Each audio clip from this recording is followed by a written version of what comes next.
I guess misconceptions are that A, they're big, loud instruments, and that's the only way they get played, or B, there's only one type of gong. There are many types of gongs out there.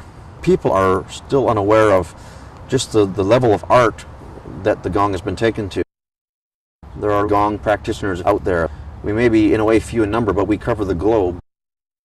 Well, I initially used the gong primarily in textural ways that were very interesting. It just kind of naturally happened that I was getting a sacred feeling from playing the gongs. The gong just seems to evoke such an ancient sound. Anyone who comes up and plays one of my gongs and is in that close range, they're going to feel the vibrational force coming off them. You don't get to the same level with other instruments. People who come to see me play, their first reaction before I even hit a note is, oh wow. Along with the sound and the visual nature of the gong, you have this invisible force coming at you. As a drummer for 27 years, I've got lots of rhythmic ideas, and what I try to do with my performances is taking the listener on a dynamic journey. So it's not just one big oral assault. It's got lots of different shades and very quiet passages and more powerful. I never dreamed of musical experiences like what I get from the gong. I'm trying to live a more meditative lifestyle, and the gong is a big part of that. You know, the gong seems to do most of the work. I would say that. It's in some ways become kind of a lifestyle instrument. I never even conceived of a music or a sound that was so meditative. The gong really, like I say, has opened this whole thing up. So I see the gong in the future as becoming more commonly used, perhaps in some medical purpose.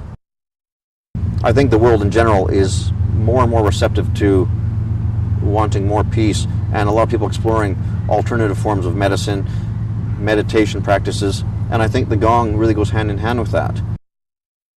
I see the interest in the gong as expanding in the future decades. Of all the instruments I've played in my life, the gong is the one that probably has connected internally with me the most. Exploring the sound of the gong and the possibilities of it, it opened up possibilities I would never have dreamed of. It's really opened up a relationship with that instrument. My collection of gongs became just an extension of who I am, what I want to be, who I want to be. The gong has helped me to discover a deep state of peace, which the world needs.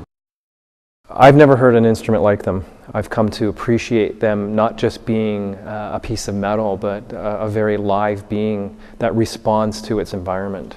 There's so many different influences for how the sound comes out of the gong. The listener, they feel it as well as hearing it. I see what I'm doing is creating a whole new genre of music. And I absolutely do not limit myself to any structure, and that's why every concert is completely different. Every night is a lesson in the expansion of what it is that I do.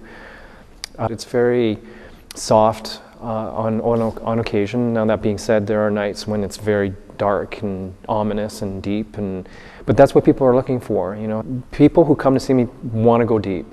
They want to go to the next level of wherever it is they are on their journey, and with this, they can do that. In terms of the people that come and see me play, it's amazing. It's a wide range from women who are pregnant to, I think the oldest person that's come to see me is 95. Each person experiences it differently. Some people, it's healing. Some people, it's meditative. Some people, it's music. It's a flow of an energy that they've never experienced before. They've changed my life, there's no doubt about it. Like, they're teaching me each performance, trying to be as good as I can be.